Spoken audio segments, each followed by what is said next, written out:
We should make square dancing forbidden for being too shitty. I'm Justin. Remember that time that Soul Train stopped Exxon?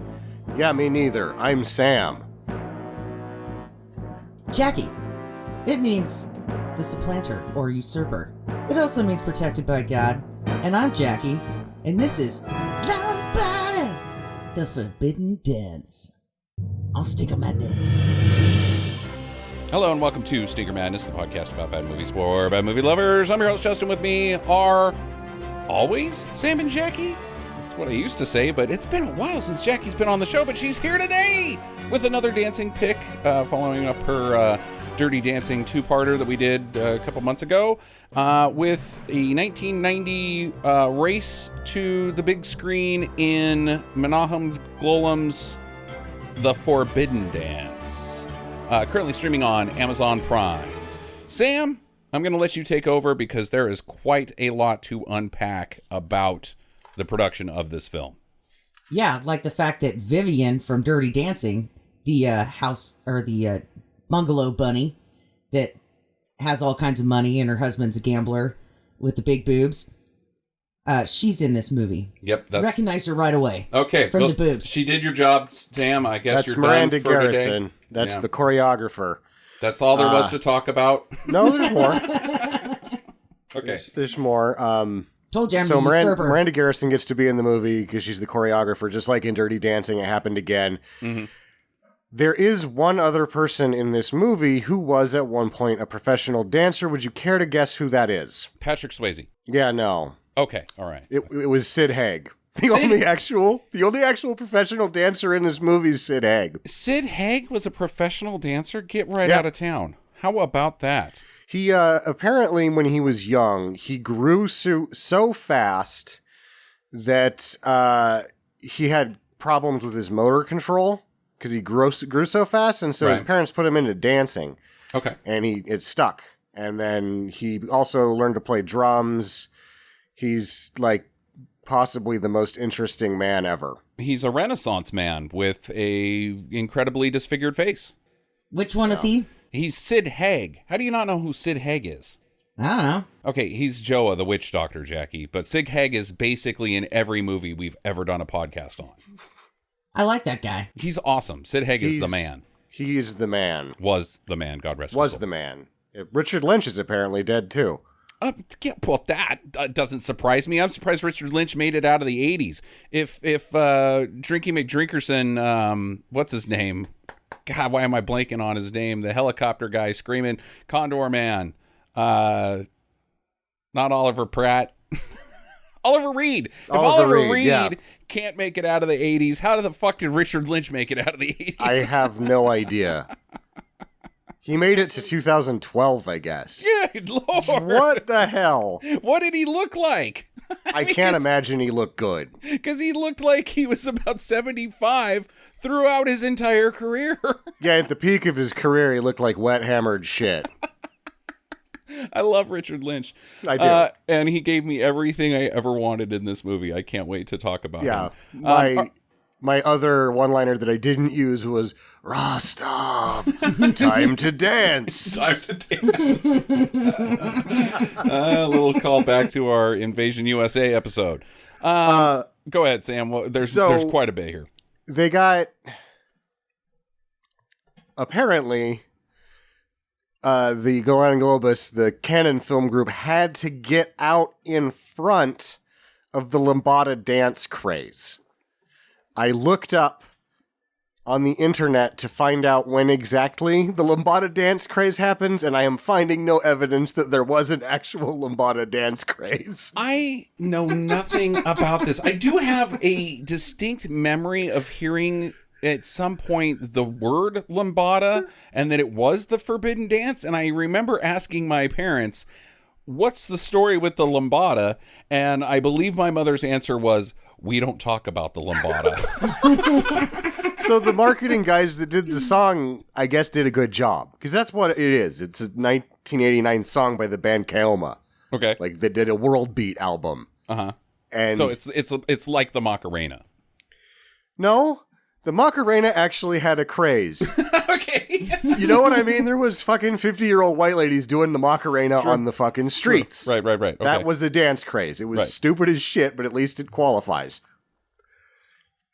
I found no evidence that the lambada was ever forbidden. Really? None. Okay. Because it's just a song that happened in 1989. So the and lambada, it's mostly just salsa dancing. The lambada didn't exist before 1989 is what you're saying? Not really. It doesn't appear to be that way.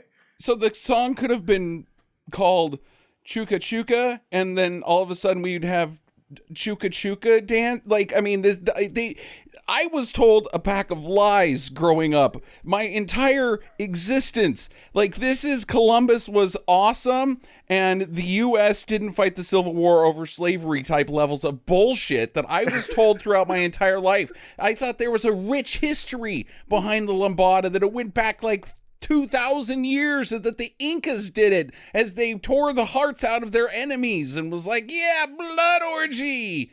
This is forbidden. It's all bullshit.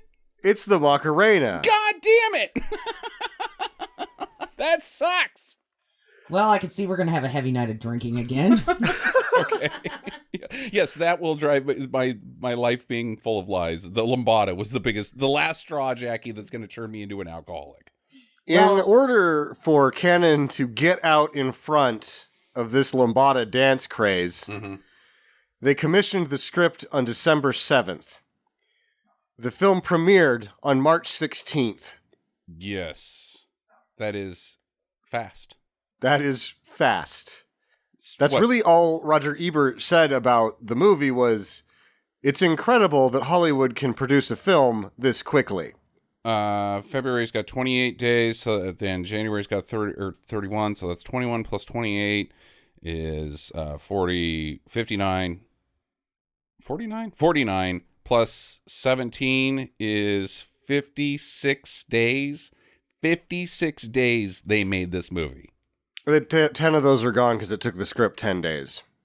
Well, I'd count the script 10 days. That's fine. But yeah, and that concept they're editing to it. Release. They were shooting 2 crews. They had 2 choreographers. I find no evidence that there were choreographers on this picture. This dancing is bad. It's real bad.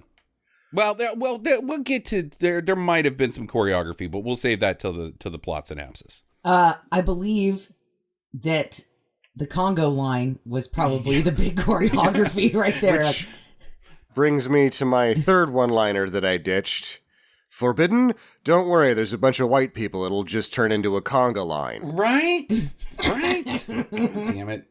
Conga line. So they grabbed Greydon Clark for the Wham Bam production, who we just did Joysticks was Greydon Clark, Black Shampoo's Greydon Clark, Final Justice with Joe Don Baker's Greydon Clark, Angels Brigade. Angels Brigade, there you go.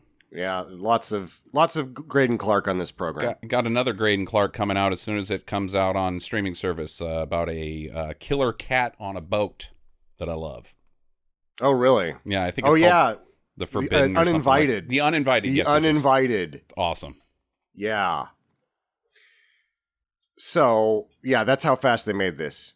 Do you know who Laura Herring is, the actual star of this picture?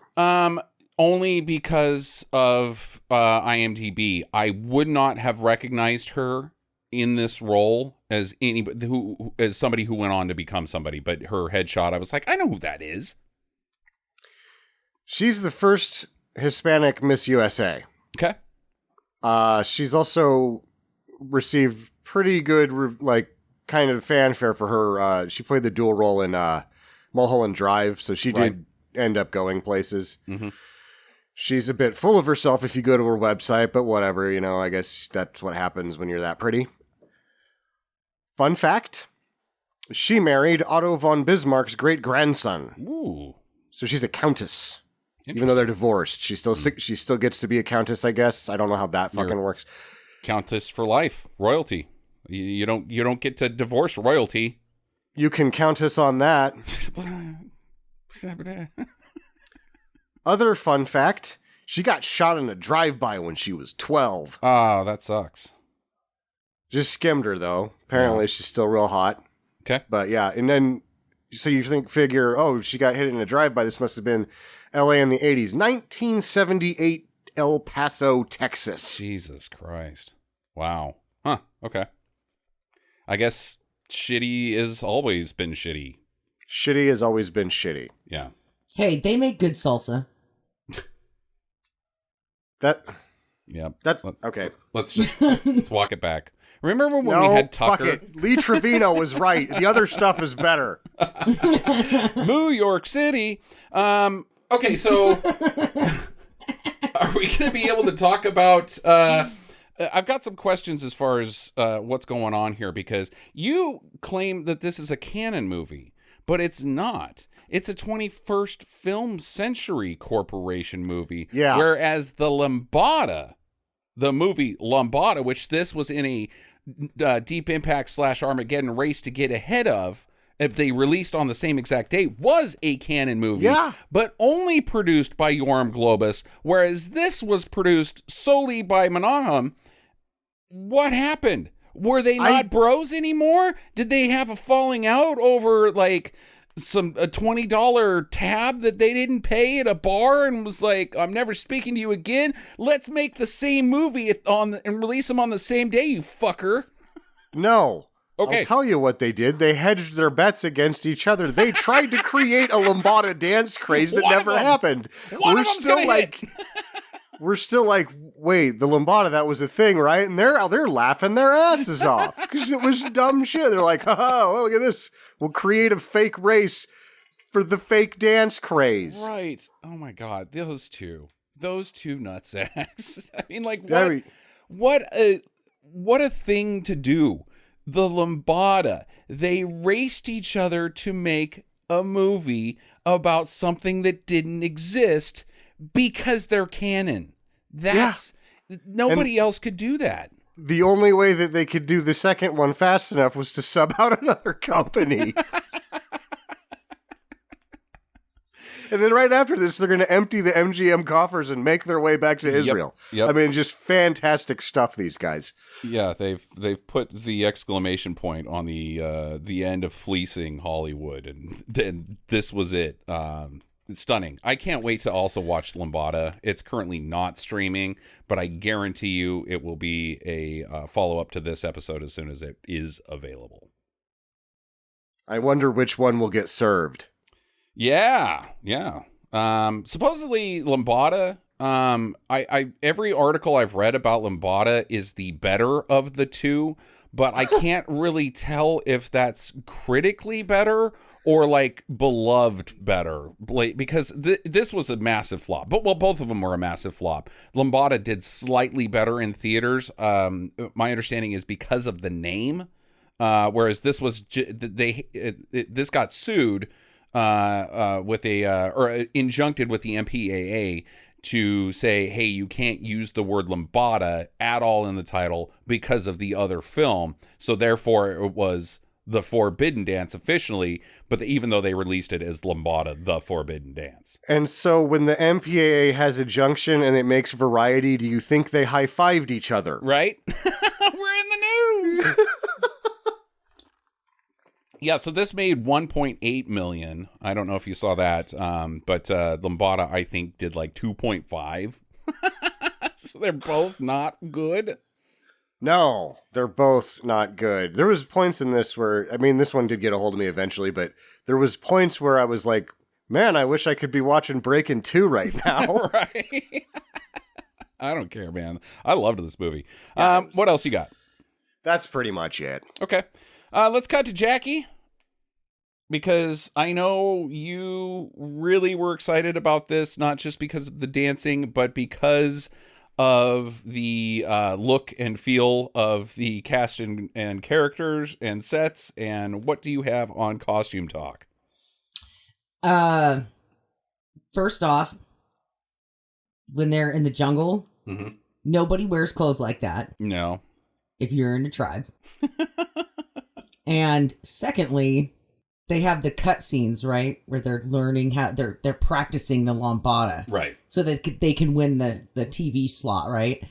And they have her all in these sexy outfits, right, and her butt's hanging out, and you know he looks like a douchebag. He looks in like every such a fucking doofus. shot, right? But his his claim to fame shirt though was definitely the sailor shirt with the nautical crap on the front of it. Oh yeah, it's the black and white one. Is that what you're talking about? I believe it was navy blue. Okay. At the beginning of this montage.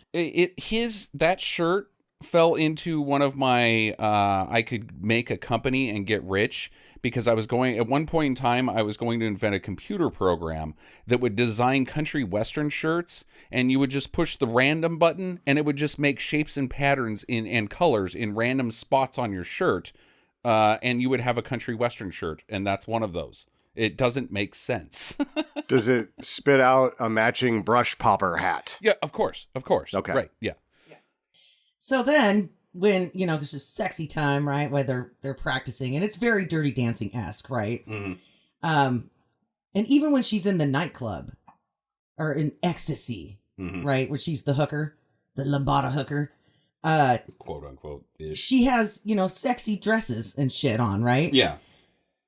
So then we get to the competition, and they dress her up like fucking Punky Brewster, then the most unflattering, unsexy look ever, with a top knot ponytail. Yeah. With the biggest fucking scrunchie they could find. And like part of her dress is like Carmen Miranda's hat. Like she's got fruit running up and down the side of her dress. It looks terrible. Yeah, it's like, all right, we got a turtleneck, cut the shoulders off. Right. So it was just so disappointing, because I thought she was going to come out, in something slinky. Right, and flashy, like gold or silver, right, with a bunch of like fringe and shit. No, she comes out in like the most fugly fucking dress ever. I mean, you're getting showed up when the backup dancers for Kid Creole, the Coconuts, are doing costume changes faster than you can dance, and they're all kinds of sexy time, and they're wearing old lady white, like neck. Up to your neck, down to your ankles, white lace dresses, right? That your grandma would wear from like a TV show of country western origin. My grandma would never wear anything like that. And it's see-through, and it's still sexier than the shit you've got on doing the lambada on national TV. Because you're dressed like a banana. Right.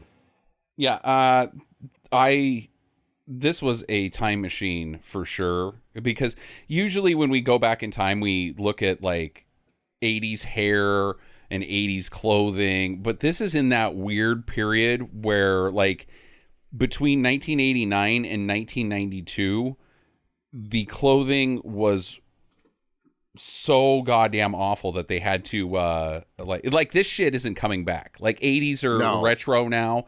This period of clothing in the early 90s ain't coming back. Well, hold on now. It's like clothes that were stupid gave it their last gusto in those years and became twice as stupid. I know that you guys don't think that things are coming back, but let me tell you, I do think things are coming back. The one outfit that's going to come back from this time frame, and I've seen it, is the sailor outfits. No.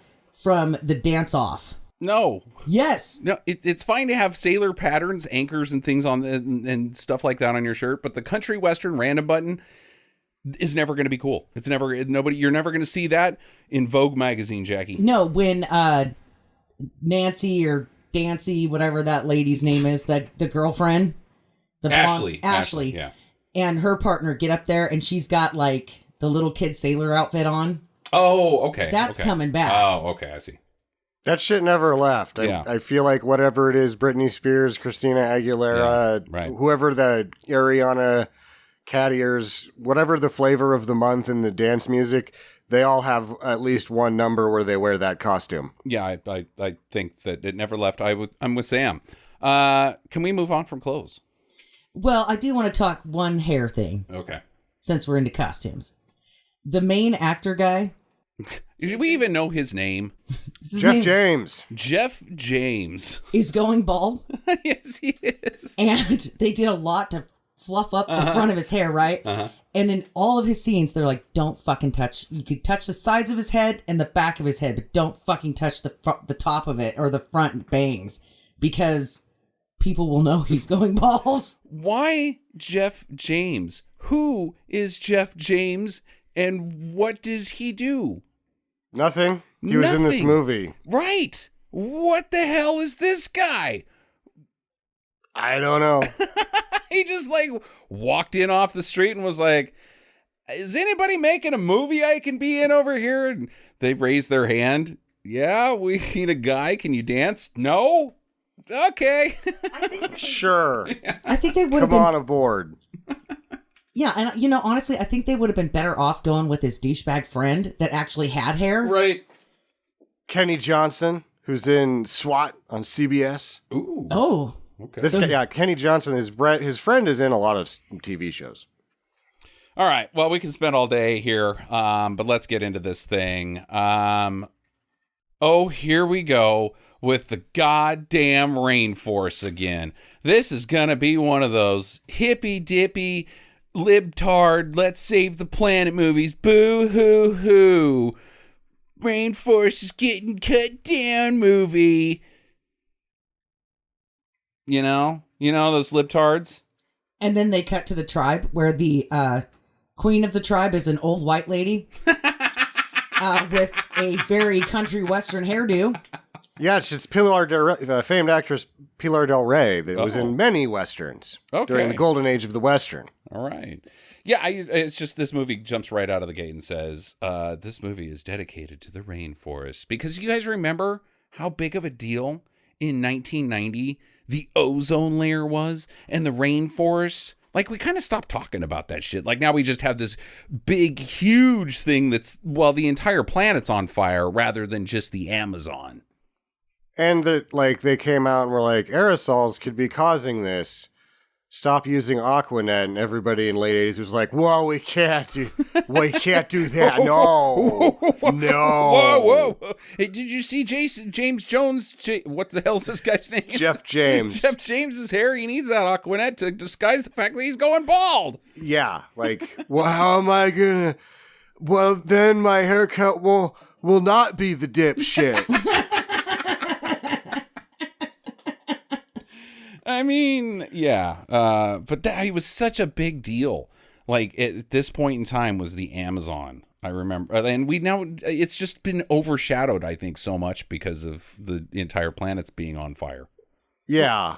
And they also, speaking of confusing things in our lifetimes, they're cutting down the rainforest, and then I was like, why are they doing that? And no one could answer why. Right. And this movie can't either, because they, come...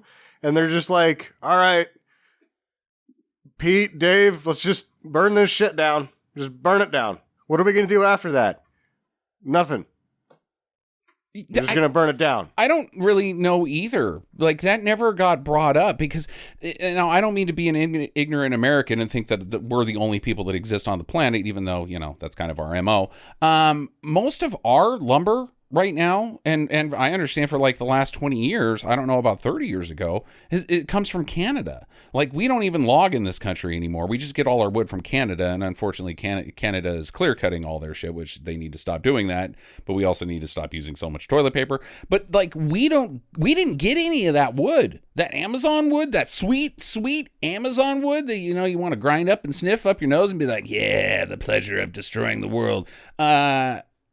We didn't get any of it. So what did they do? They didn't build shit down there. It's not like they made condo associations. That's what it was. They cleared out the Amazon like that and built townhomes, golf courses and townhomes and bullshit like that. Huh.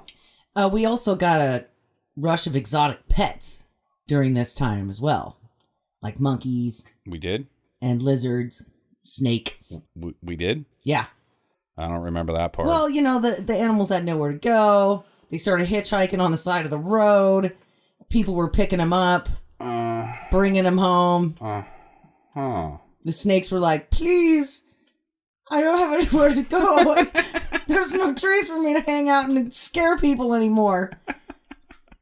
Yeah. Okay. So anyways, the bloody rainforest. Yeah, we're back there. Deep within the jungle lives a tribe of professional dancers. This is their thing. I guess what's going on is they're having some sort of princess ceremony for Princess Nisa. I'm not really sure what the deal is today.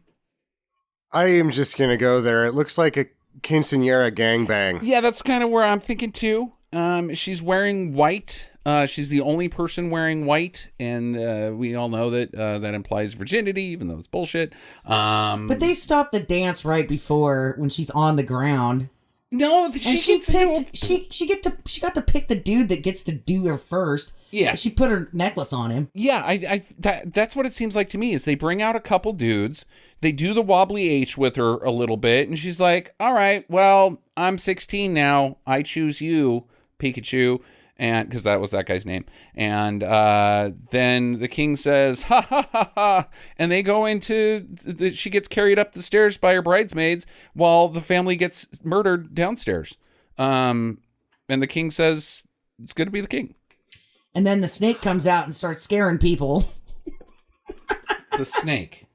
The snake is going to make a comeback. The hitchhiking snake. Oh, God damn it. From the rainforest next door. Okay. Mm-hmm. Yeah. Because this shit got cut down. So he's looking for a new spot to scare people. Well, I think, Sam, the only thing that prevents her from losing her virginity here is the fact that Richard Lynch comes and destroys all their houses in his trucks. He just drives over their house in an F-150. And you want to be like, that's really bad, Richard Lynch, but man, your house is shitty. Your house is shitty. That was our home. Was it? Was it? I mean, they're so small, it's standing room only inside their houses. You can't lay down in there. Your feet would be out the door. No, that's a shitty house. You get him a favor. So yeah, Richard Lynch pulls up and he's like, "Hey, so you guys are on my land," and they're like, "What? We don't speak English. We were having a bang ceremony for our daughter." And he's like, "I've got a deed here that says I own this, or the corporation owns it. You got 5 minutes to clear out, otherwise I'm lighting it on fire, and you're gonna get burned." But then we get this thing, right, where she's like, "I went to private school, so I can speak English." Yeah. What? You're from a tribe in the Amazon. Your family doesn't have money to send you to private school in England. Well, they might, because I've got some questions about their money later that we'll circle back to. But either way, she's the only English speaker there, and she's like, "Fuck off, Richard Lynch. This is our home." And he's like, "I'm afraid not." Yeah. And but whose decision was it to send her to private school? Because they're like, my other thing I understand about Amazonian tribes is that they're very private. Like, you don't go anywhere near them. They want nothing to do. They want no contact with the Western world. None. Yeah. And we should blame the corporations and not the corrupt governments that sold them this land for pennies on the dollar. Yeah, that's true. That's true. And didn't bother to be like, "So we're going to sell your homes, just so you know." No, he just shows up. "I'm going to run over your homes." Ha ha ha. And then the snake is like, "Shit, now I'm going to have to find another place to live." God damn it, Jackie, you and the snake. The snake, his name The snake's making its way north, and Kamala Harris said, "Do not come, snake." The snake has become so unfunny now. I don't even get Yeah, the snake has become so unfunny that I made a not joke about Kamala Harris. Because I don't get it. Is there something to get? Because I don't even get the original premise of the hitchhiking snake that Jackie keeps trying to push down our throats. I'm not sure. Okay, all right. I thought that I was going to have a pretty not confusing day today when I woke up, but the snake's trying to get a job in Hollywood. Mm-hmm. He's trying to make it big. And he's in this movie. He does make it to Hollywood. Oh, that's true. There is a snake in this movie. All right. So the princess, she's like, "Okay, guys, get into the forest. They're going to burn this. I can't stop them with my English speaking powers. But so you run into the forest and hide, and I'll hop a flight to LA." Yeah. Also, I'm burning this question now. They intended fully to just start burning that rainforest down. Did they burn the rainforest down? Because I'm pretty sure she didn't stop it from happening. Okay, well, here, I think she did. Because there's 4 guys this entire burn down the rainforest crew consists of 4 guys, 2 in each truck, one of them being Richard Lynch, and the other 3 guys are just henchmen. They've got guns. That's it. They're just there to get rid of the, like, hey, you better get out of here or we'll blow you away. And then Richard Lynch fucking bails because the day that she arrives in L.A., he's in L.A., so he didn't even be like, okay, all right, well, good to see you leave. We're going to burn this shit down. He's like, okay, I had a conversation with the natives. Ooh, shit, I got to get back to town. Come on, he threw his cigarette out. Calls his henchmen and like, did you burn it down? And they're like, how do we do that? And he's like, I don't know, a book of fucking matches. It's forest. They burn really easy. We only have shotguns. That's all we brought. None of you smoke. Really? No, it's bad. It's bad for you.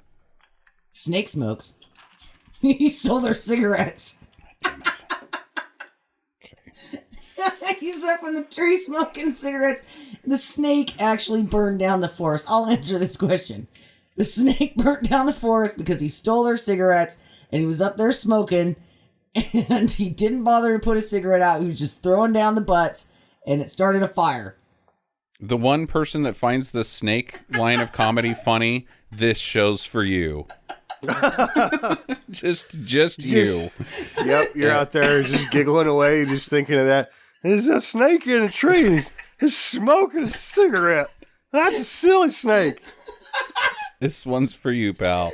Your day has come. You thought it would never happen, but today is it. Go buy a lottery ticket. Tell your mom thank you for making you and bringing you into this world because you're king for today, Buster. Everybody else can fuck right off. Well, the snake knows that it's got to lose 10 pounds because that's what the camera puts on it when he gets Good to Lord. He can't be fat for his debut. Okay. All right, so Sid tags along too. I think that's kind of weird. Joa, the tribe's witch doctor. I guess he's also like maybe the protector because he's got witch spooky powers that he can do, and she's an innocent lady of not the world. So hey, send the witch doctor with you. Yeah, she needs protection. I bet you that was an awkward plane ride. Like one of those people that throws a fit on the plane and like tries to open up the back door. Like, would that have been Joa, or would Joa have prevented the person from having one of those episodes on the plane? I would think that Joa probably didn't really know what to do when they handed him the peanuts, so he mixed it with a hallucinogen and then poofed it back into the stewardess's face, and she went on a fucking nasty trip. Okay, all right. So they land in L.A. They go straight to the corporate HQ of this mega corporation that's burning down their homes. And she's like, "I'm here to meet the chairman." And the guy's like, "Chairman of what?" The chairman, like the chairman of the board of directors, or do you want to talk to the? You mean the CEO? No, I mean the chairman. I don't know anything about the world or how things work. And he's like, "No, you can't talk to anybody." And she's like, "But I want to." And so Joa comes over and voodoos this guy because one of his superpowers is his mojo bag, whereas if you hold his mojo bag, you get hand pain. Oh, it's bad hand pain. Bad hand pain. Crippling hand pain.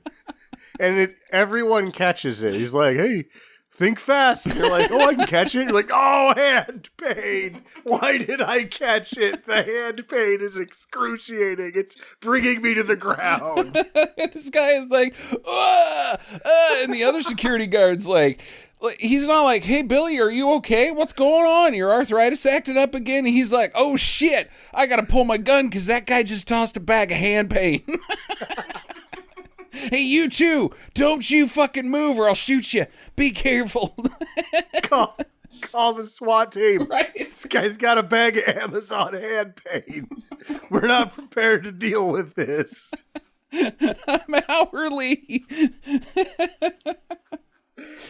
Oh my God. All right. right, so she takes this hand paint opportunity as a distraction and tries to run up the stairs to the CEO's office, but she bumps right into Maxwell because Maxwell seriously was on the same fucking flight as they were.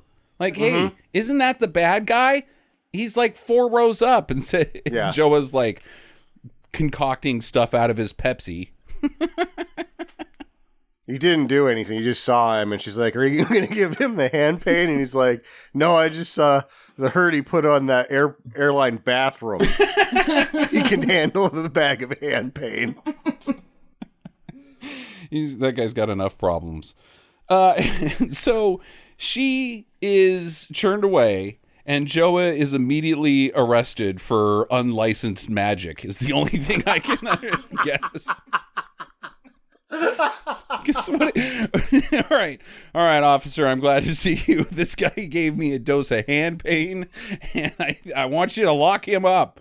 Throw away the key. I'm pressing charges. For what? For hand pain? I mean, what do you arrest him for? He casts like a number of like LARPer lightning bolts. Yeah, with his feather that he pulled out of his bag. All right, so let me get this straight. This guy's got a feather, and it makes your wall have sparks that shoot out of it, and you'd like to press charges. I think you need to come with us, sir, because you need to go in the bin. If I give this to the district attorney, do you know what's going to happen to our jobs? Right.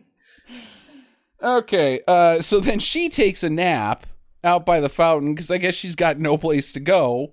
Like the snake. God damn it, there I go. The snake is still in the Amazon smoking cigarettes. Okay, all right. He's still What are trying you talking about? That snake has an apartment on the west side. The snake hitches a ride back to Hollywood the second time at the end of the movie.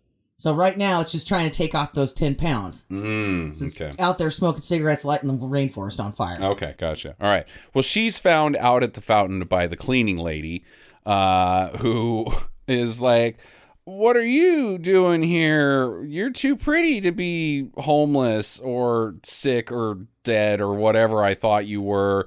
How about I get you a job at this rich person's house as their maid, because you're young and pretty. And I do this to everybody who's young and pretty that I see that I think might be dead." Well, she just saw a pretty woman. And so she was like, all right, I'm going to make things happen for this gal. They've got a deadbeat son who's going to make it as a dancer in the nightclubs. The mother is expressing concerns to the father. She's like, "I don't know about this maid." And he's like, "Well, I don't care. As long as she cleans the house, what the fuck is the problem?" She's like, "Oh, I'm pretty sure Jason's going to try to bang this maid." Yeah. Like, there's no way that our fucking creepy son is not going to try to do her. And she's going to get her dirty Mexican juice all over our silverware. Yep. Because this mom is a racist bitch. Every white person in this movie, other than Jason, is stupendously racist. And that doesn't make him good. It just makes him slightly less of a bag. Mm-hmm. Yeah, so, and also, what's Jason's deal? He's a freeloader. Yeah, he's a 31-year-old guy that just dances, does cocaine, and his parents are so rich that he gets a Porsche. Is he a child? Is he supposed to be like a high school kid, or like, "Hey, Buster, it's time to get out of the house"? Because he is clearly a 28-year-old man. Yeah, no, he's really just a Southern Californian. Yeah, okay. I'm working on my screenplay, Dad. He's not. He's really just working on his dance moves. Right. And he states that in the film. Right, yeah. That's my plan. He's going to get on national TV with Kid Creole and the Coconuts. Right. That's his long-term goal. She also, Nisa also gets free room and board at this house, I guess, because at no point does she do any cleaning. She comes in, she's escorted around the house and has some casual racism thrown at her and says, "I hope you do a better job than the last lady that came here and stole all our silverware." I know it was her, that bitch. and here's your room. Now do sexy, clothless squirming in here by yourself. You're done for the day. I have another question. Is she masturbating? What is this? I don't... Why does she have the sex necklace? What is she doing with this thing? Is it a tribal, like, is she performing a ritual? Or what is she doing? It seems like she's giving herself that, once every 2 month treatment where you really take it too far when you're jerking off. Try to sex it up nicer than you by yourself. And then she gets tired and just lays down. And he's watching it the whole time. And he's like, oh, no, don't stop. You were almost there. I've done weirder shit than this. So he takes her dancing. Oh, my God. Yeah, he gets a phone call. That's how she sees him while he's leering at her as she's squirming around her room. If I walk into this, I don't care how good looking the lady is and how revealing her clothing is. I'm going to be like, what the fuck is happening in here? And I'm probably going to walk away because I don't. Oh no, you know what? I don't want any. Yeah, you don't. But I think I wouldn't be able to resist it's a saying something as I walked away, like just kind of softly go, red flag, and then just like wander away. So he gets a phone call, and it's Ashley on the other line. And the sequence, I told Jackie this in the movie, if you listen to what he says, because we only hear with one side of the phone call, that's, because that's how Hollywood works. If you piece together what she says, hello? Hey, it's Ashley. Oh, hey, yeah, this is me, Jason. And Ashley says, what are you doing tonight? I'm going to the club dancing with you. No, you're not. Wait, what? And then she hangs up. It's a weird conversation. She called to say, what are you doing tonight? Whatever it is, I'm not going to be a part of it. Okay. Thanks for the heads up. So he has no choice but to get Misa to go dancing with him at this club. What's the name of the club? Anybody remember? Credentials. LA's hottest new club is called Credentials. It's got everything. Passports, vaccine IDs. Driver's license. Yeah. There's some professional certifications over there by the drinks. You can get registered to vote. It's amazing. And learn how to cut hair by the drinks. All right. TV VCR repair. This is 1980. You're right. Okay, so they're at this club. There's like, okay, let's get into the dancing here, because this opening dance sequence that they do is some of the most white people dancing that you can possibly do. I mean, like, it's almost cliche, like doing the arm, what is this called? Like where you just spin your arms in a circle around them. I don't know. Everybody does it, and then you just kind of squirm around, and then you push your arms one way, and then you push your arms the other way, because you're not actually dancing, you're just freelance dumb shitting.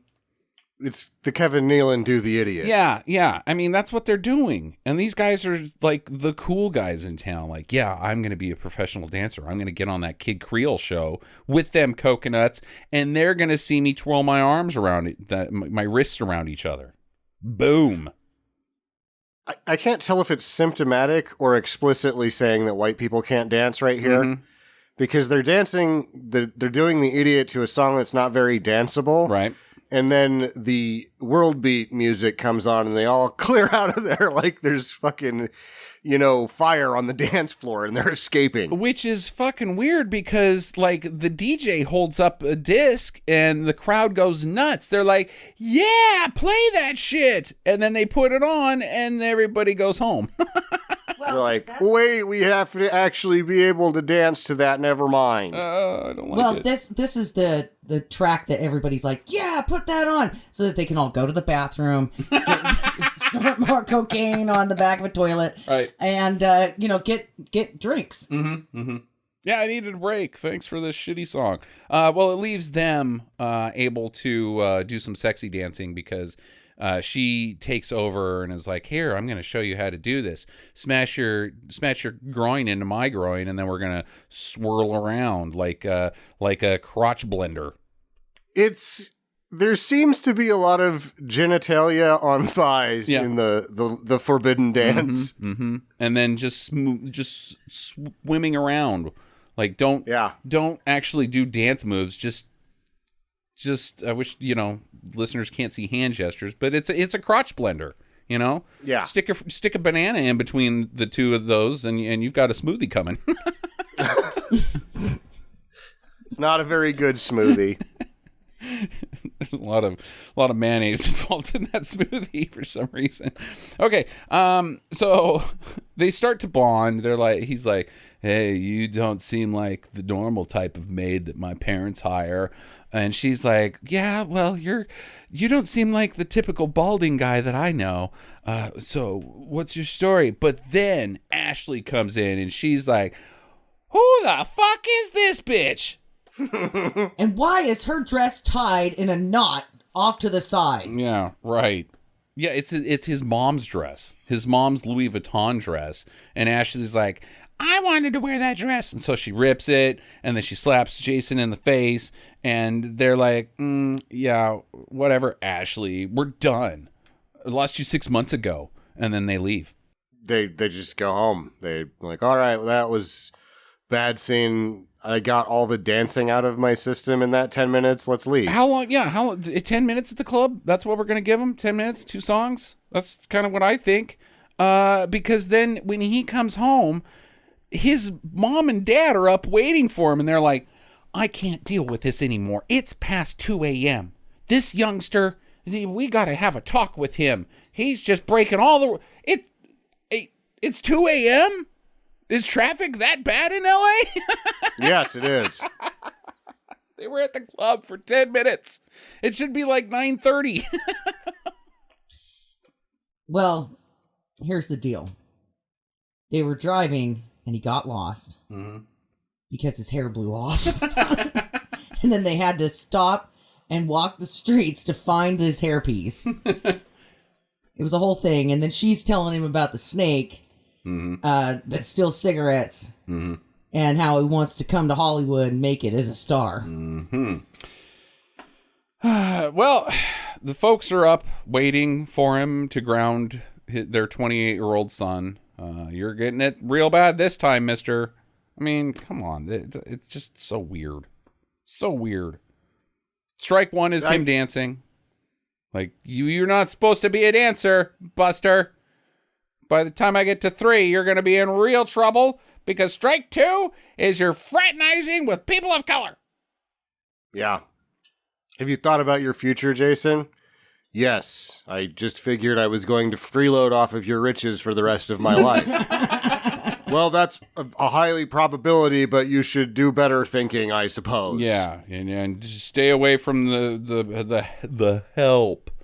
They're not like us, And now she's got her dirty help sweat all over her dress. God, the mother, when she's like, she's got her juices in my dress.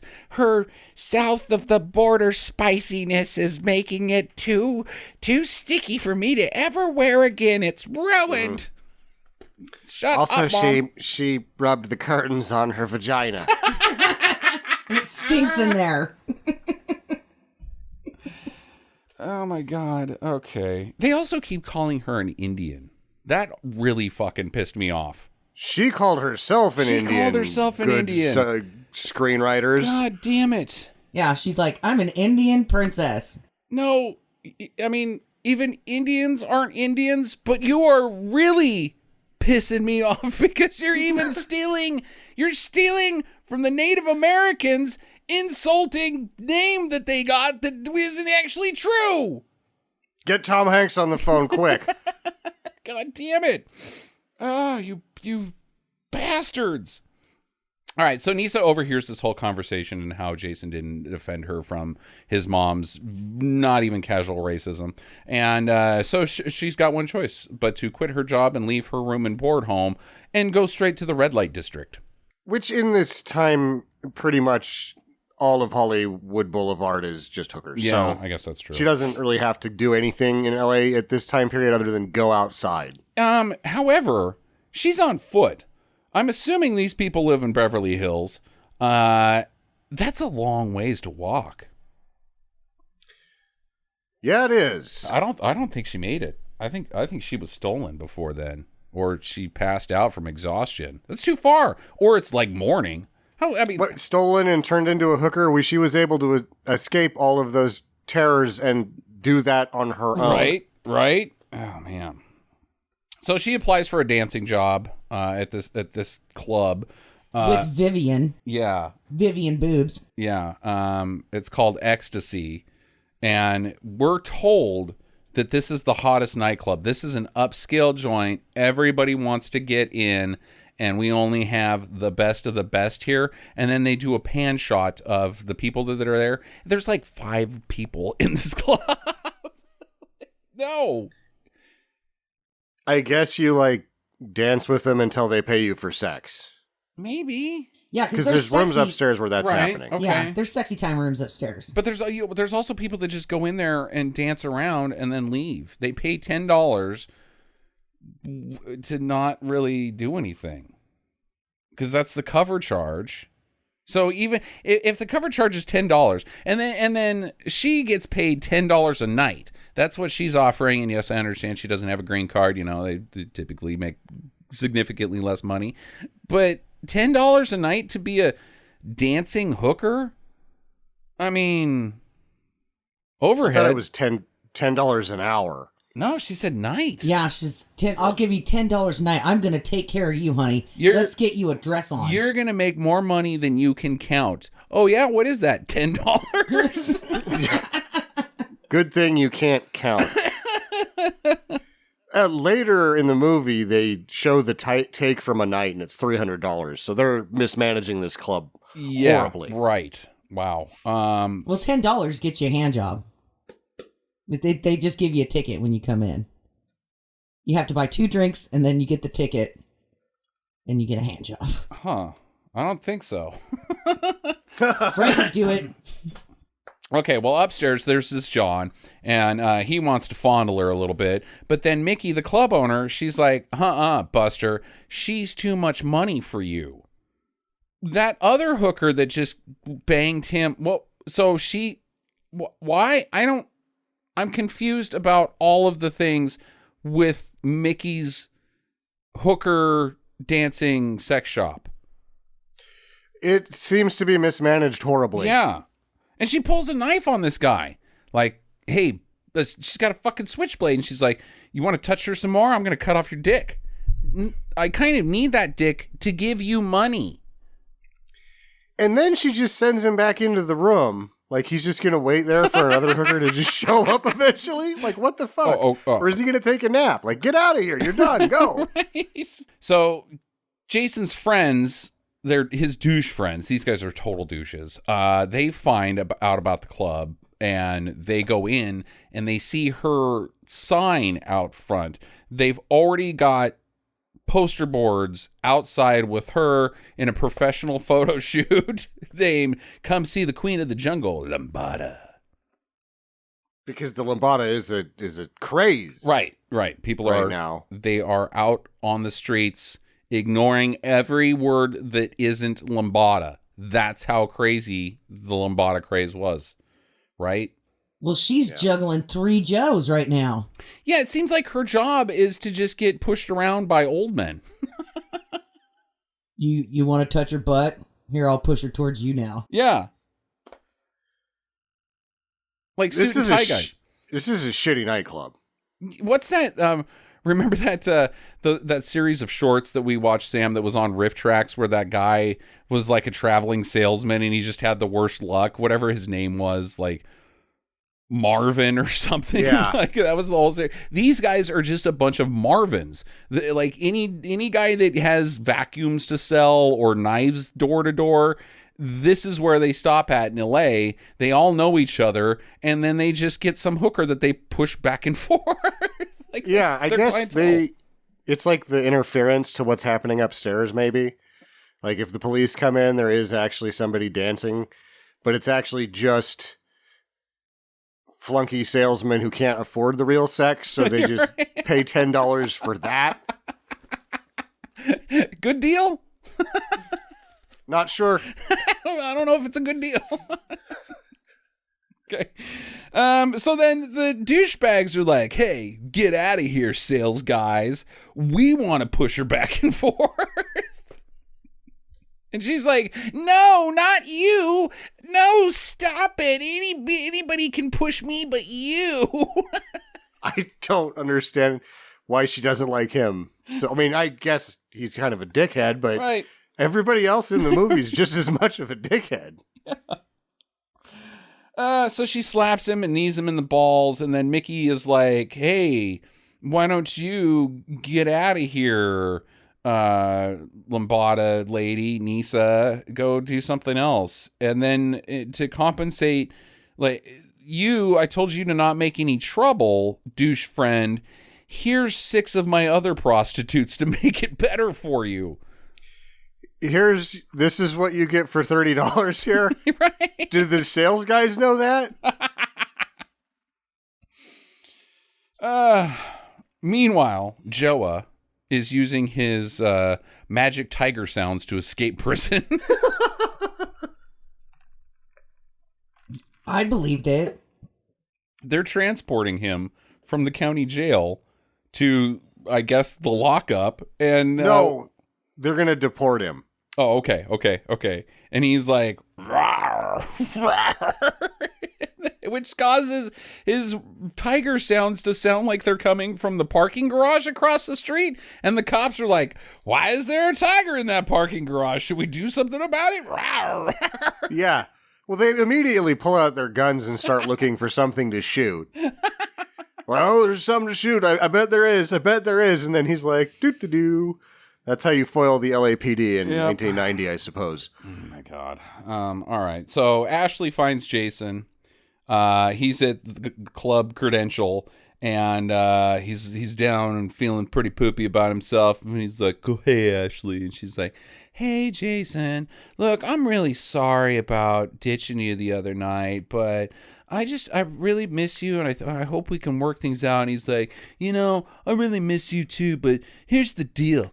I met a maid, and I'm in love with her now. I can't get her out of my mind. And she's like, oh, that maid? That bang maid? The maid that's being banged right now by your douchey friends? And he's like, what do you know about it? He grabs her and starts shaking her, and she's like, ow, you're hurting me. And like, no bouncer comes over and says, ma'am, is there a problem? He's like the good guy and is assaulting this woman. Give me the information. And so she says, yeah, she's down working as a whore in the red light district. And he's like, okay, I'm going to go find her. Thank And he God. never even finishes his grilled cheese or Diet Coke. I think it was a glass of milk, Sam. Diet Coke is a little too much for Jason. Keep him up all night. Yeah. So he drives directly to Ecstasy. He doesn't know where this place is. He just drives directly there, sees the sign out front, and is like, oh no, Nisa's in there. I gotta save her. So he walks in. It's like early in the night, and the bouncer's like, hey, Buster, didn't you see the sign? No one under 21. He's like, don't worry about that. I'm a 28-year-old. And he's like, oh, okay, that's good enough for me. But it's $10, and he's like, oh yeah, well, will this work? And whips out his fucking black Amex and gives it to Mickey, and I guess she keeps it. Because he never gets it back. She never gets that back. He just needed to give him $10. Right. Also, I think he was able to find her because of their outreach and their ad campaign. There was probably already 3 Lambada billboards that they'd paid for, yeah, right. Despite the fact that they only make $300 a night. Yeah, KTLA had a whole advertising campaign about, hey, are you crazy about the Lambada? Well, come to Ecstasy, because that's where the craze begins. They're like, Tonight on KTLA News at 5, the Lambada craze. Is it a thing? Because we can't find any evidence that anyone likes this shit at all. Tonight, breaking the Lambada craze. Is it killing your cat? News at 10. Film at 11. Fight back on afterwards. Find out if 10,000 flushes actually last 10,000 flushes. 42, actually. It's like 86 flushes. It doesn't have the same ring to it. I guess you could be like, 86 flushes will 86 your turds. Oh. If it doesn't just fall in the hole immediately.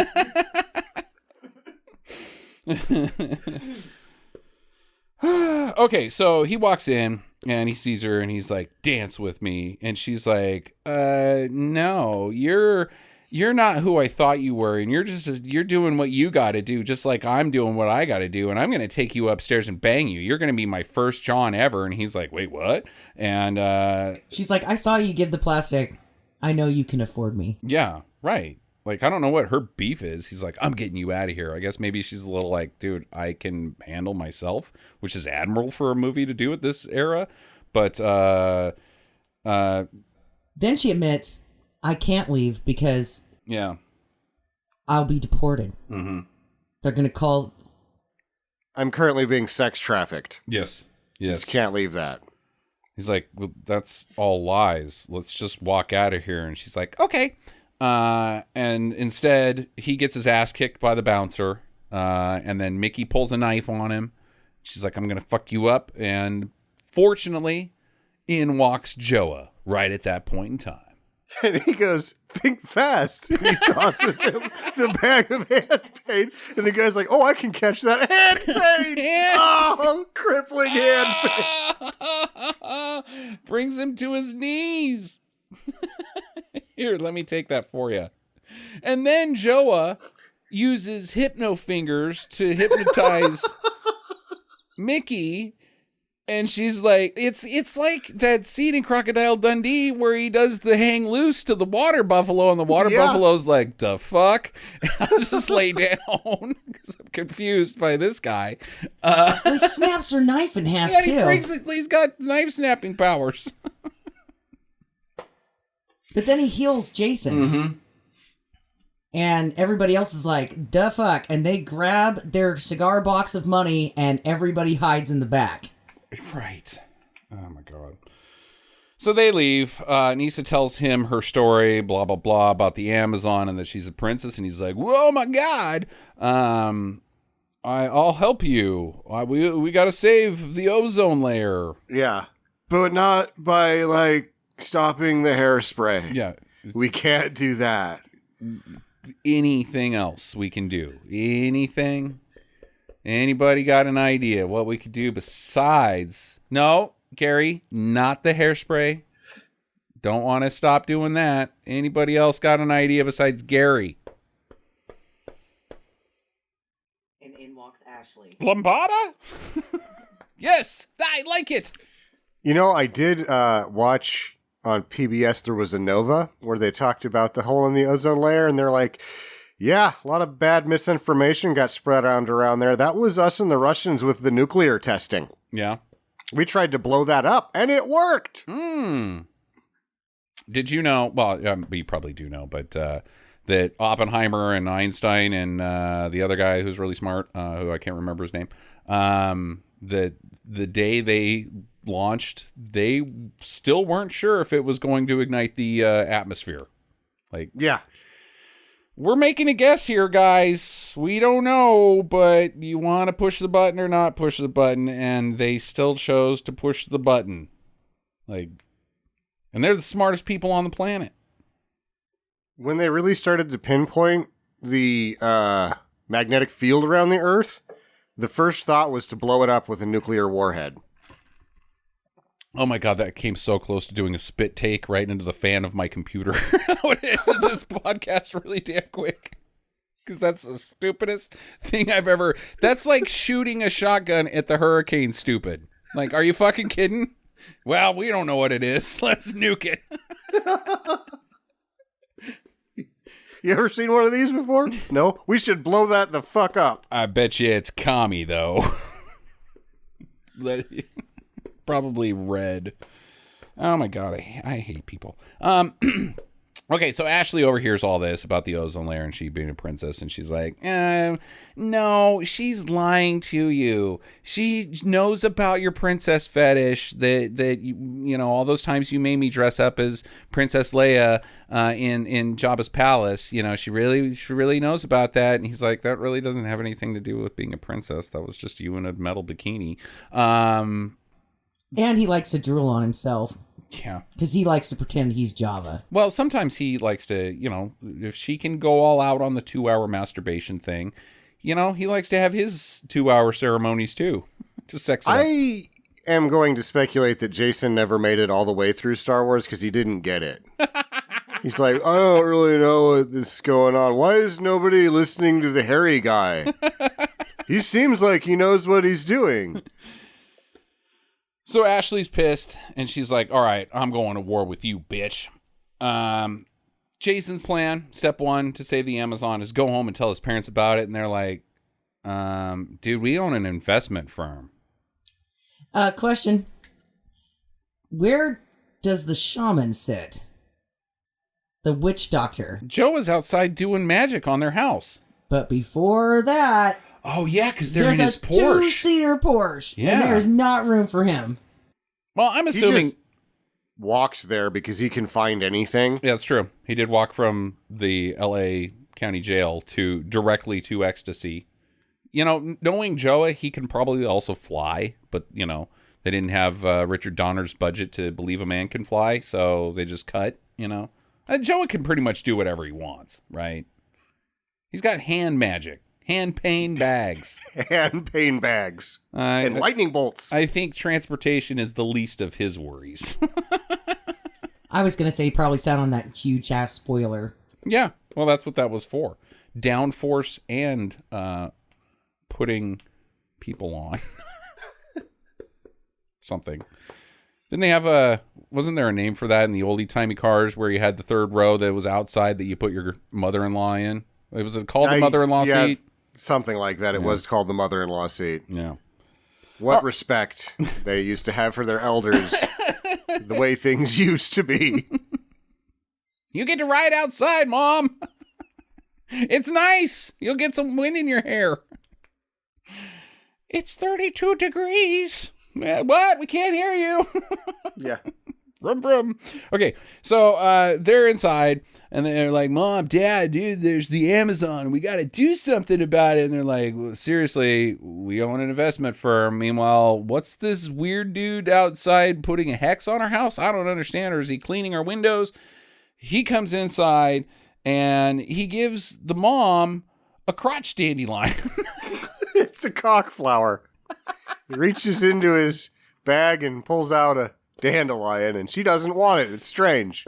Cause she is it us that thinks he's gonna pull out his dick, or does his mom also think that what is that man? Is he gonna pull out his dick? Yeah, that's what she's saying. Cause it's pretty weird.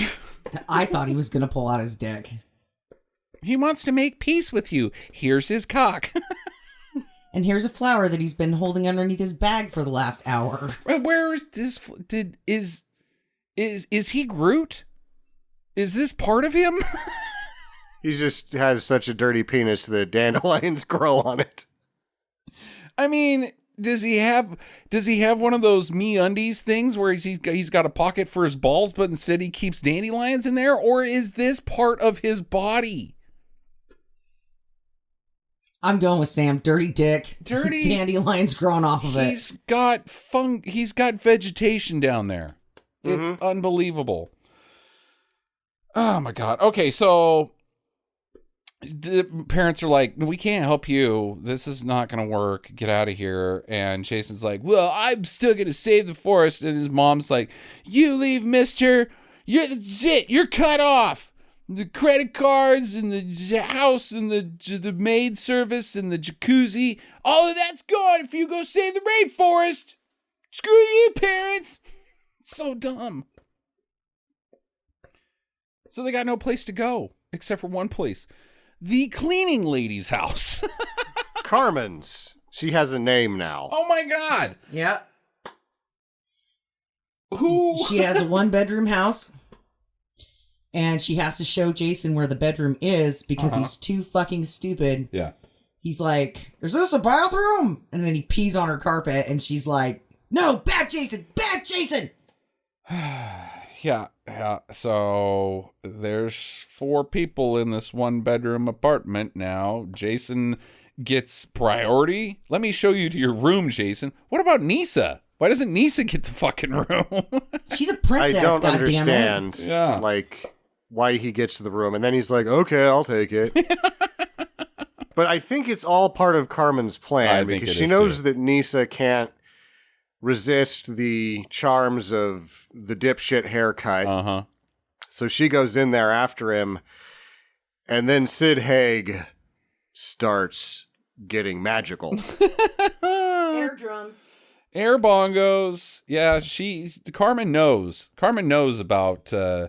yes, his smell is something to be asked for some improvements there, but, he's got that pleasure magic. She knows. Mm-hmm. But sometimes he gets it mixed up with the handbag. The pain bag.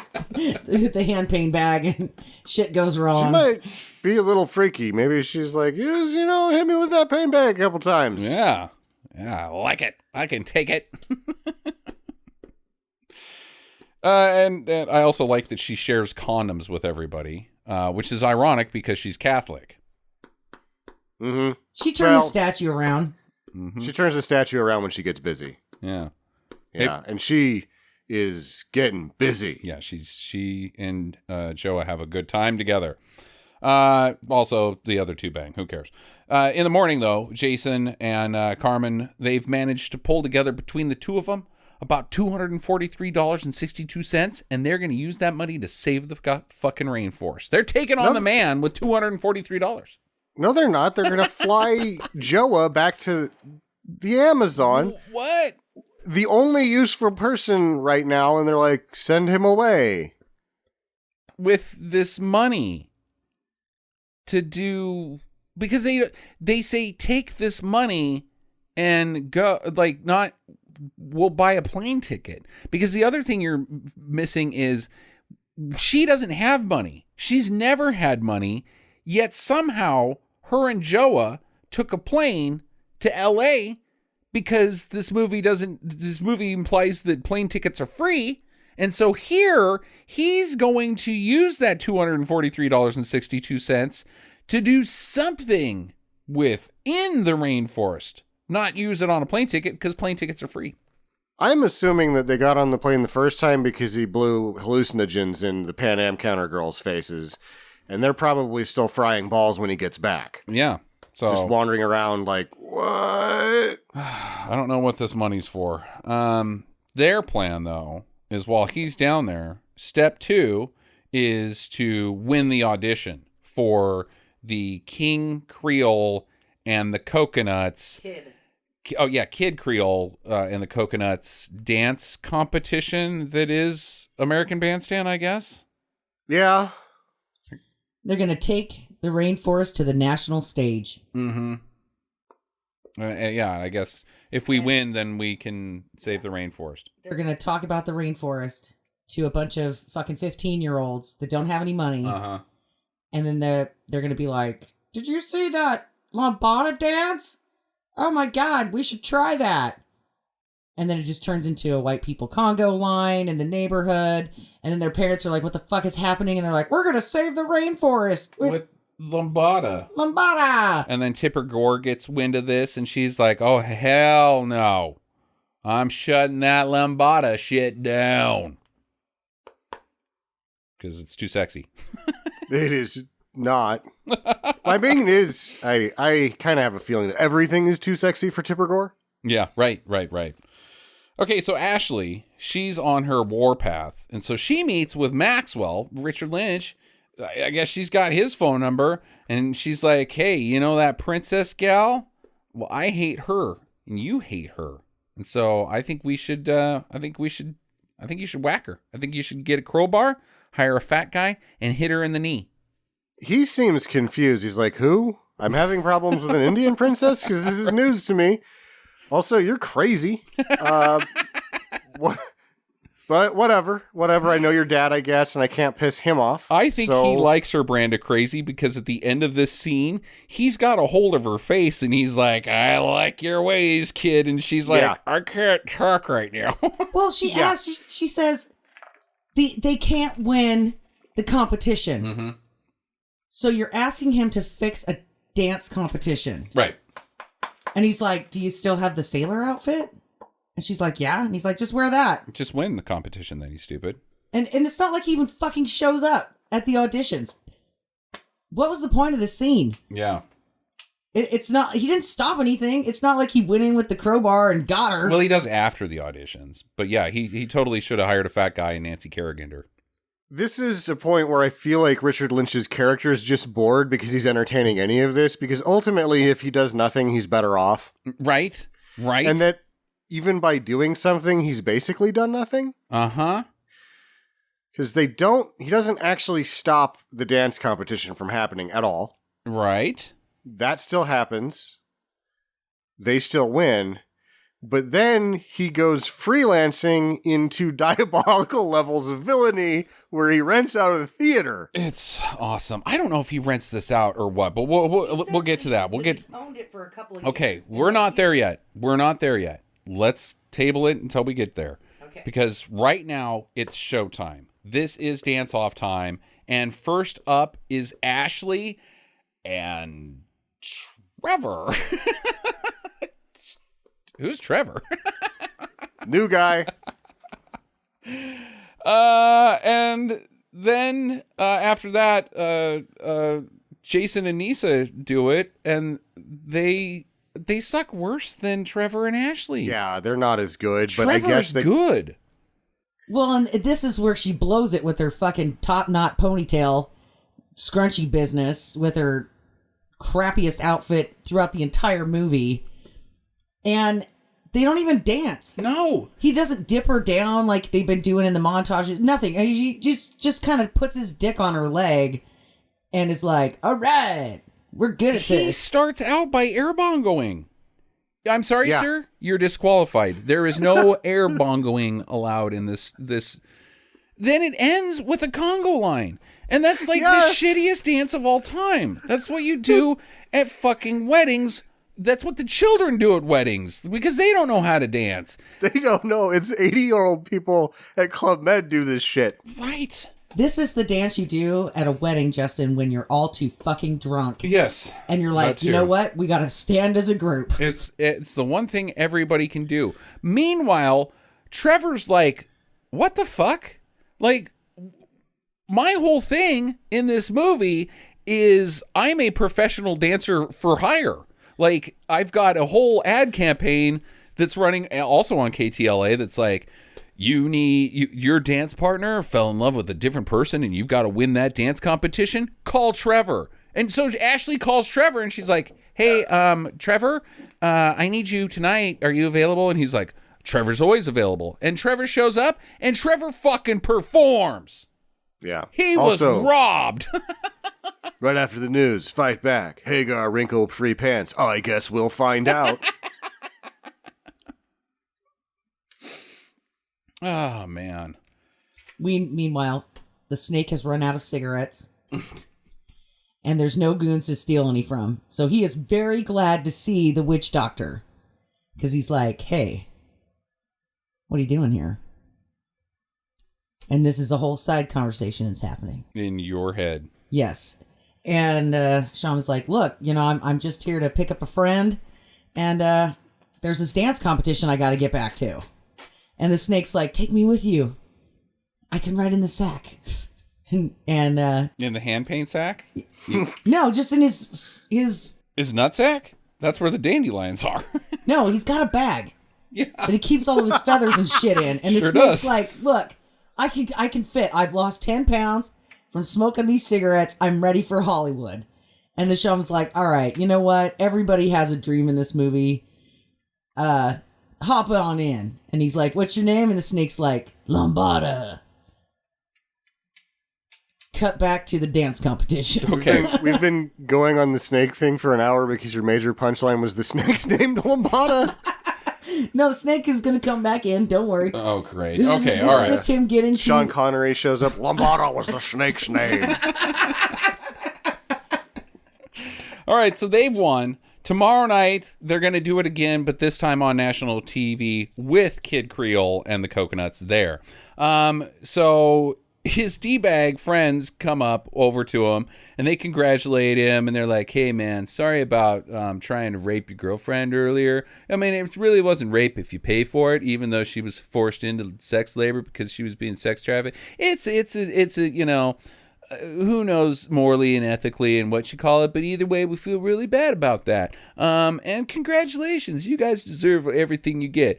And then the guy behind the bar, who I guess is the boss, is like, and not like the boss of the bar, but I mean like fucking Bruce Springsteen, because that's who this guy thinks he is. He's like, Yeah. hey, you guys were awesome. Have a bottle of champagne on me. It's like a half-drunk open bottle of champagne. And they're like, thanks, Bruce So is he Springsteen. in on it? Because the next thing that happens is like they have predicted Jason's movements perfectly. Right. Because he hands the champagne to the valet and he's like, it's yours, bruh. And then that guy's like, thanks. And he fucking brains him with it. It's hilarious. I mean, look, just grab a fucking crowbar and smash her in the knee. Sure, she'll get silver, but it's better than her winning the competition because this plan is dumb. Yeah. I personally like the part of the plan where they drive him out to the middle of fucking nowhere and then leave the car keys in the car Right. so that he can get himself back. Just push him. I mean, like, you're Richard Lynch. If you're gonna get Richard Lynch to be in the movie, make him Richard Lynch. He's like all the way evil, right? He's Richard Lynch. He can push the fucking Porsche down the fucking hill into the canyon, explodes in a fireball. Jason's gone. Problem solved. Hell, put her in the car too. Boom. Well, here's the deal. Jason's parents actually talked to Richard Lynch. And they were like, my son wants to be a dancer, but he's hooked up with this dirty maid that's getting her dirty maid juices all over the car. We're going to need you to brain him. Teach him a fucking lesson. But don't fucking kill him. Oh, it's irrelevant to the rainforest. It's just bad parenting. Yeah, this is going to be the point when shit gets real and he's realized that he can no longer live this dancing lifestyle. Shit has gone too far. He needs to turn it around. Yeah. Now. Get a job at his father's investment firm. That's right, because he got fucking brained by a champagne bottle. If the plan is to ruin the earth for evil villainy, they have to leave Jason alive because his hairspray alone will get the plan halfway there. All right, so he drives back. And he stops at the corporation, finds Maxwell, waits for Maxwell to drive away, and so he tails Maxwell to his abandoned theater / nightclub that he owns. And he just starts monologuing. Uh-huh. And it's not like it's like in the movie's self-aware. He knows that he doesn't need to do any of this and there's not going to be any result. He's just like, I had the day off. I have not been able to do any villainy or monologuing in a while, so I'm just going to do that. Right, and he's got her there, not tied up, not like in a chair being delayed past the showtime. He's got her dressed up on stage with the spotlight on her, and he's like, I've owned this theater for years, and maybe one day I'll open it up again, and you're gonna be the star. And she's like, do you expect me to talk? And he's like, no, Mr. Bond, I expect you to dance. Hold on while I get my cheap wine. And then he's like, dance. And she's like, no. Dance. Okay, play some music and I will. Meanwhile, he's got his cold duck that he's just opened up. Right? Yeah, it looks like a bottle of Thunderbird. It's like soft red or blush or something. Villainy. And he's got 2 glasses. He doesn't offer her one. Uh-huh. Is he waiting for somebody else? Like, is he expecting company at some point? I don't know. Where he's like, check it out. I've got my first fucking dancing thing here. Let's celebrate with a glass of cold duck, and we can all watch her dance. Yeah, it gets weirder because before we go too far, I need to say that Jason Action Jones is upstairs, and he has broken through a window with his elbow, and it was so badass, they put it in slow-mo. Yeah. The actor breaking through sugar glass with his elbow. Bam. Tough guy. So stupid. He does his own stunts, folks. Okay. So how you're saying, like, he's like, dance? No. Dance? Yeah, okay. He insults her into dancing. Like, she starts moving her hips a little bit, and he's like, you call that dancing? And she's like, oh, you motherfucker, that's across the line. You want the lambada? I'll show you lambada. And then it sucks. It sucks. And then she can't resist putting her hair back up into a top knot ponytail again. This is gonna sex him out. And I guess Maxwell is so transfixed, he's hypnotized or something, because he gets up and he walks over to her and starts taking off his villain outfit. And this is the one thing I have always wanted to see, and I thought I would never get to: Richard Lynch doing sexy dancing. I thought I'd never get there. I mean, I've been waiting this whole time. Whose idea was to have Richard Lynch be sexy dancing? Mr. Lynch, would you like to do the lambada? Well, of course I would in this movie. He's like, this is the role that's going to break me out. Break him out? Into the world of dancicles. Broadway's going to call, baby. Nobody needs to be broken into the dance scene less than Richard Lynch. I thought he did a pretty good job Bob taking... Hoskins. Bob Hoskins? No, he does that dance in Who Framed Roger Rabbit that wins the whole movie. Bob Hoskins is a hell of a dancer.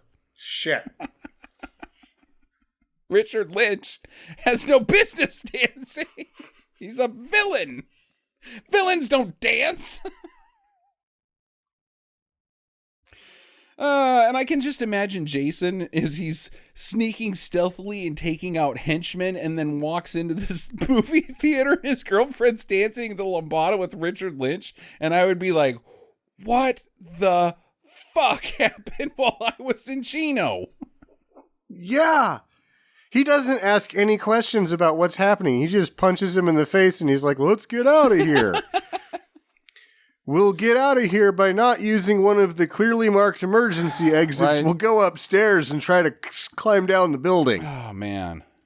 My favorite is when she takes off her shoes and then it's like, didn't you break that window?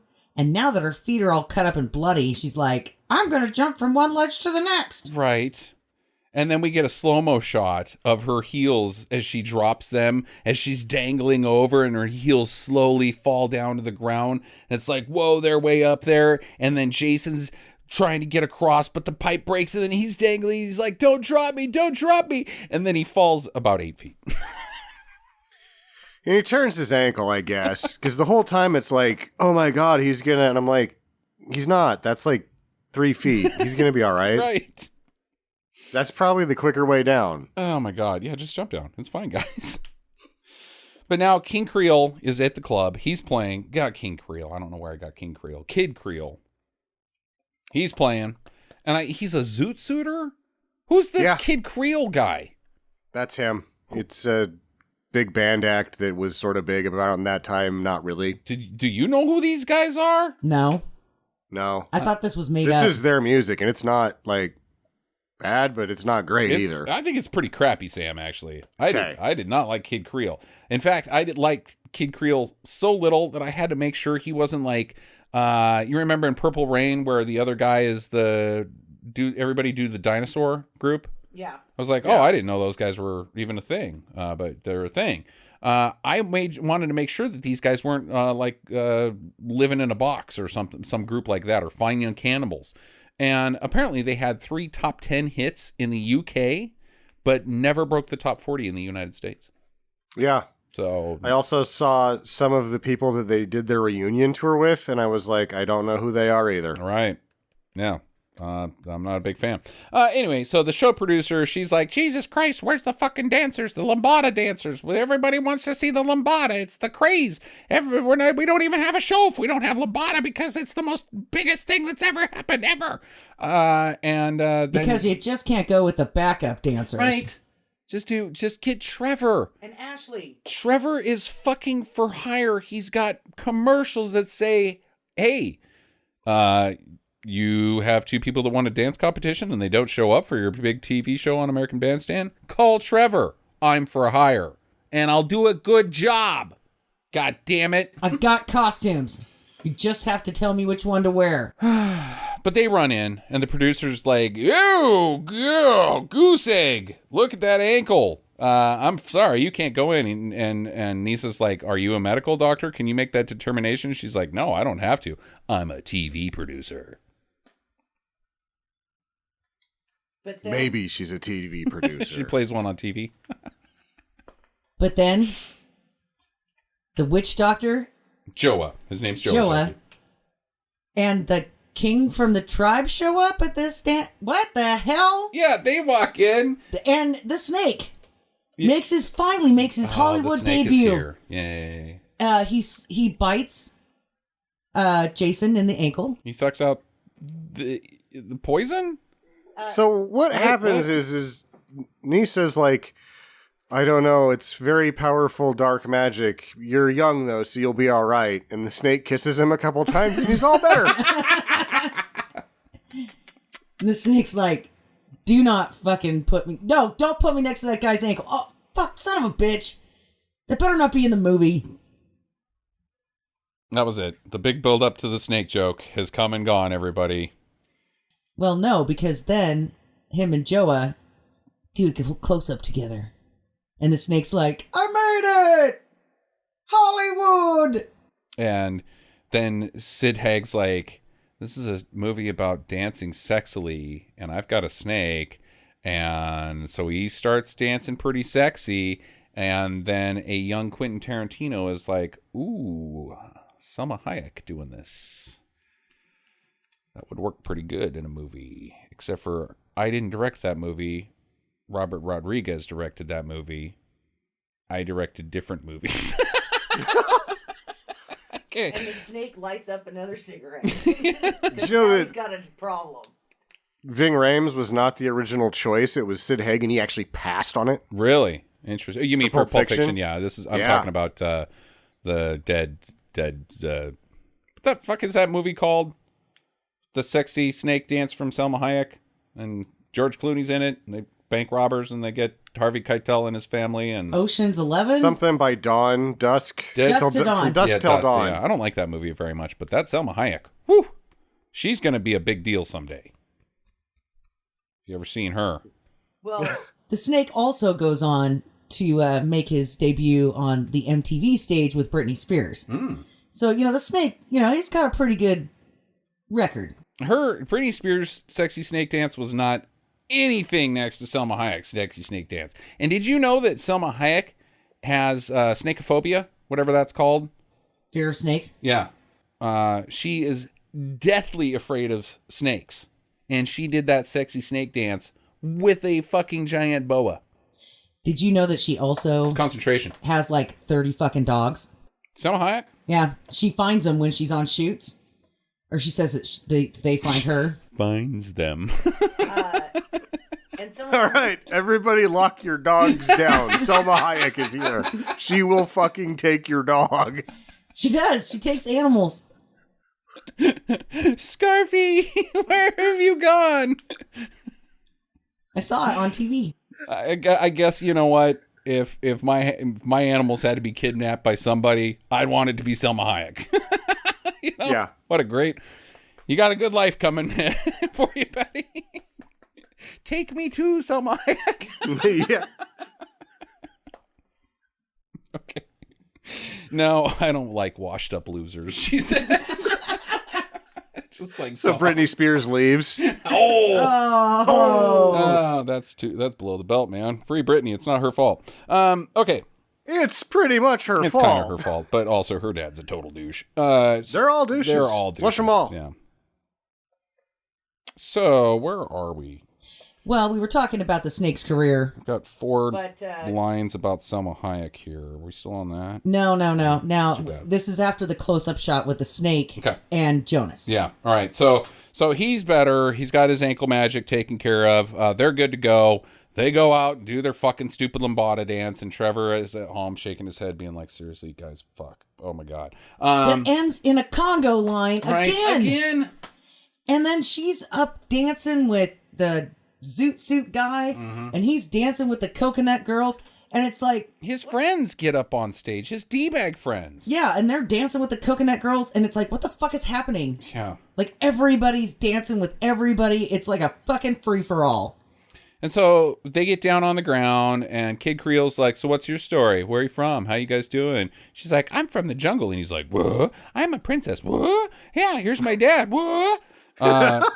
Kid meets king is what he says. And I'm like, damn it, that's really stupid. Your name should be King Creole, because then it would be King meets King. I would like, I respect you, sir, fellow crown owner. But it's not. He's a kid. It's dumb. You got a dumb name, Kid Creole. Okay. So they tell everybody about the rainforest, and Kid Creel's like, that's some bullshit.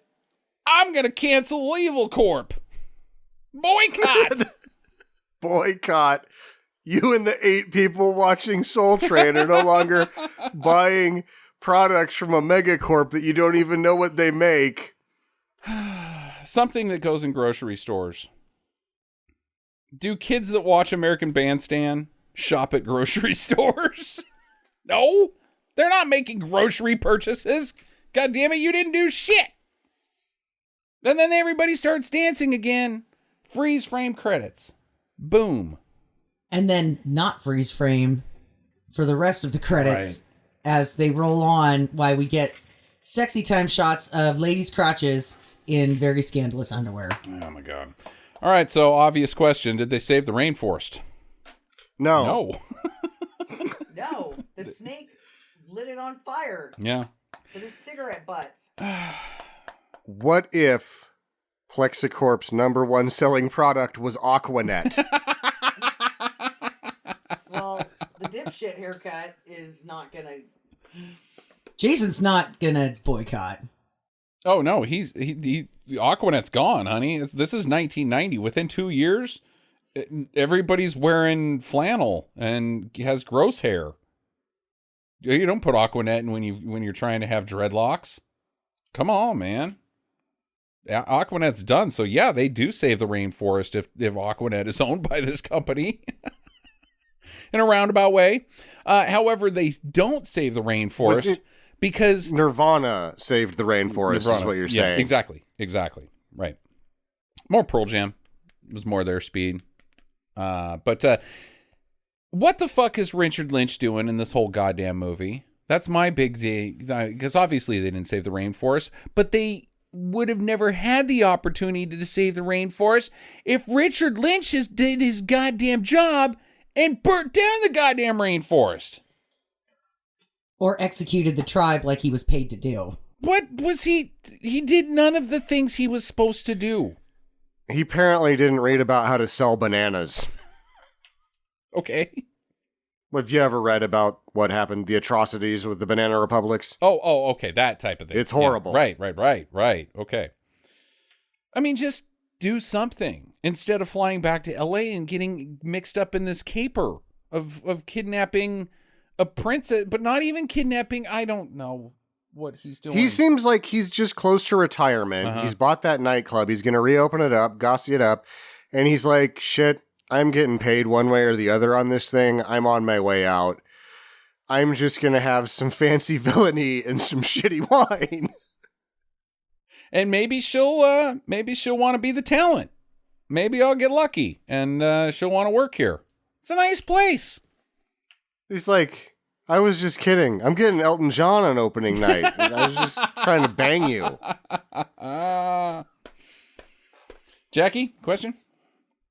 Why is the king there at the end?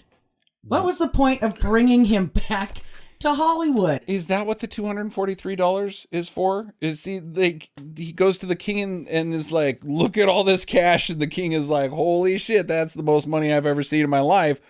We're gonna use that to save the rainforest. Let's go get some more of that cash money. I bet you we could get, if we took our time, I bet you we could get up to about $322. Why is the king there? Why is he there? How did the king get there? Why is the queen not there? Right? Yeah, what's she doing? She got burnt. she's a pile of ash now. So the king just came to tell her, the daughter, like, I have to tell you something. There was a snake-caused fire from cigarettes, and your mother was burnt in the fire. So this is now like Coming to America, but instead of the prince finding a queen, it's the king needs number 2. Is this the dating game? No, sir, this is Soul Train. Dating games down the studio, a couple lots. Oh, I am a king. Do they allow kings on dating game? Yeah. Oh, speaking of which, speaking about my shitty Zambia, or wherever Eddie Murphy's character's accent was from, her fucking niece's accent is Eastern European. Not even close to it. Like, we will suck your blood. You terrible people. What are you doing? Well, she's Russian sometimes, too. I know. You're from the block. And your character, nor the actress is from the block. But who told you to do an Eastern European accent? God damn it. All right, my question. It's a big one. If the lambada can save the Amazon, what dance can save the climate? Jackie, go. Apache, jump on it. Oh, good one. Dun, dun, Except for that dun. one's horribly racist. So But the dance is so good. it's one of the best. But I mean, it's a fun dance. I'm not saying that the song is not messed up. I don't know if we're willing, us libtards are willing to sacrifice our anti-racist stance to save the planet. So I think Apache's a no-go for me. But any dance would be too hot to cool the climate, Oh. except the Macarena, which is very not hot and sucks very bad. So that is my answer, the Macarena. Okay. That's how we got to bring it back. We got to start the craze 2 for the sake of humanity and our planet and the critters that live upon it. And will it be worth it? If we bring back the lambada, the Macarena, and we're like, that did it, that cured climate change, could we live with ourselves afterwards? The aliens would be up there. I'd be fine. I'm fine if people start doing the Macarena again. I'm not going to be one of them. But you have to save the planet. It won't save the planet. It's a stupid dance. Yeah, I mean, the question isn't can mankind save itself? It's should mankind save itself if we're doing the Macarena. Anybody else? What was yours? I asked the question. I was the determinator. Yeah. I'm Watu, the watcher. My final question: does Jason stay living with Carmen? Because that doesn't resolve itself at all. I don't think he wants to, because you know who is staying with Carmen, and things are gonna get weird at that apartment, like real weird. Like, you know, when you hook up with a witch doctor for banging the first time, are you gonna go all out? No, you're gonna dip your toes into that witch magic. But eventually, you're gonna want to see what's next, and it's just gonna get more and more and more weird. And Jason's gonna be like, "I know it's expensive to rent by yourself in LA. I got to do it. I'm out." And then he starts a female wrestling network and becomes a successful TV producer. I think he just goes back home and sleeps till 3 in the afternoon, and they all get up and it's just Thursday again. Right. Yep. So about last night. We're not going to talk about that. Okay. See you later. The maid princess went back to Brazil. So yeah. Can I? Is this cool now? Yeah. Are we good, fam? Dad's like, all right, honey, just for one goddamn time, hire a maid that he won't bang. Right. And she's like, I swear to God, he's banged them all. Doesn't matter what they look like. And if you can't find one that he won't bang, make sure she's white at least. God damn it! I don't want one of those mixed babies. Because that's what his parents are like. It's not me. Yeah, they're really racist. They're really racist. I would go with that old lady. That way, the last time somebody was like, just find a maid that he won't bang. Schwaz still banged her. That's true. Right. Okay. Final recommendations on this one, guys. Jackie, you go first. It's a do. It was a lot of fun, and it was totally stupid. And the witch doctor Jonas is what makes this movie, and the snake. Joa, the Joas brothers. Criminy. Okay, Sam. Yeah, it's a do. It is incredibly dumb. And because it's supposed to be a movie about dancing and totally forgets that it's supposed to have any dancing in it, that even makes it better. This is one of the more fun Sid Haig roles that I've ever seen. Like, he is on full blast, especially during the sexy time scene. I was laughing out loud by myself. Mm-hmm. I also give it a do, and I don't just give it a do, I give it a super do. I really liked this. This was so much fun for me. I was laughing my ass off throughout. As you say, Sam, it's a movie that's supposed to be about dancing, but just veers very off course. Like, as soon as he got hit in the head with the bottle, I was like, my God, this movie has came off the rails.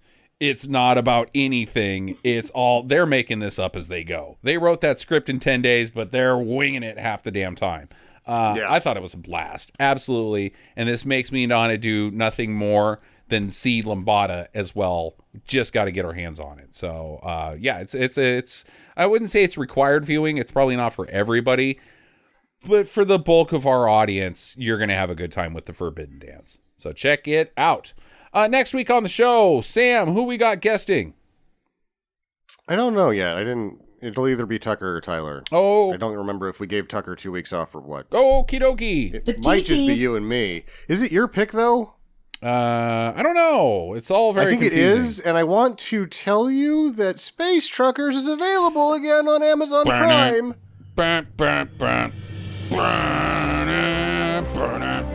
That song by Deep Purple is on Amazon Prime? No, Space Truckers with Dennis Hopper and Stephen Bliss. It's actually Space. Come on, let's go, Space Truckers. That song's badass, dude. I'll do that. It is. We'll just do that for the whole time. Yes, if it's my pick, we will be doing Space Truckers with Dennis fucking Hopper. Okay, enjoy your week, guys. Get to the chopper.